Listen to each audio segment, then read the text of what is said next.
225.5 with the backups. All right, let's slide into some college basketball. Just have a few games here. They're obscure games. They're nothing that will probably even be on your ticker. You're going to have to search for these. But anyway, UNC Wilmington at Hofstra, 7 o'clock Eastern tip-off at Hofstra. Now, Hofstra opened 12.5 down to 10.5. Total open 152 and a hook up to 153.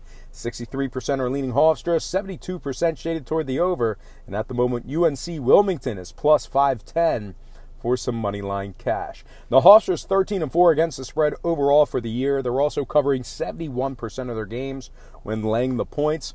UNC Wilmington's, well, they failed to cover in 7 out of their last 12 when catching the points, so they only covered 5 out of 12 as the official Vegas underdog. They're also just 3-5 against the spread as the official road underdog. And when it comes to scoring, Hofstra's 12-5 to the under overall for the year.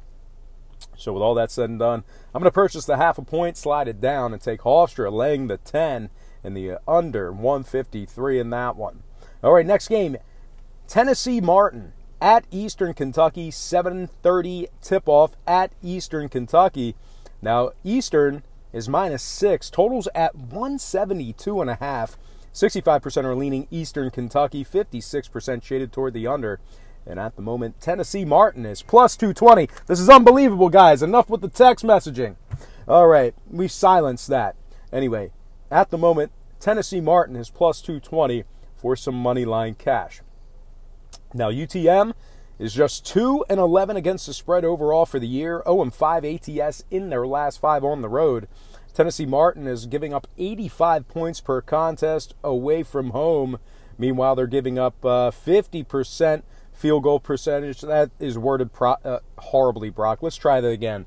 Tennessee Martin is giving up 85 points per contest away from home. Their opponents are shooting 50% from the field when Tennessee Martin travels as well. Meanwhile, on the Eastern Kentucky side of things, they're 5-1 straight up in their last 6 at home. They're covering 60% of their games, taking on teams under 500. And when it comes to scoring, Eastern Kentucky is 80% to the over, taking on teams allowing more than 72 points per contest.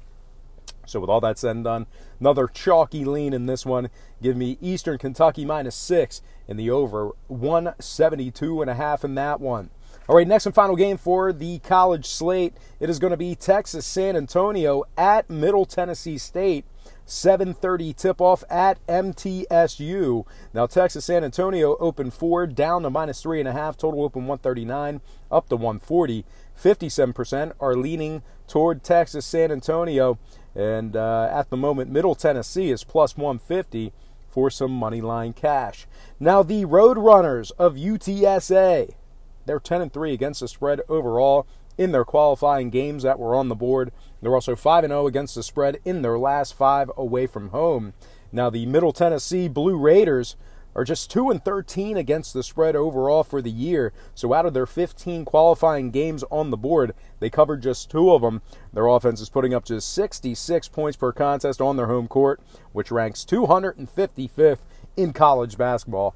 Now, when it comes to the scoring, the Road Runners of Texas San Antonio are 9-4 to the under overall for the year. So with all that said and done, I'm going to purchase a half a point, slide it down, and take Texas San Antonio -3 and the under 140 in that one.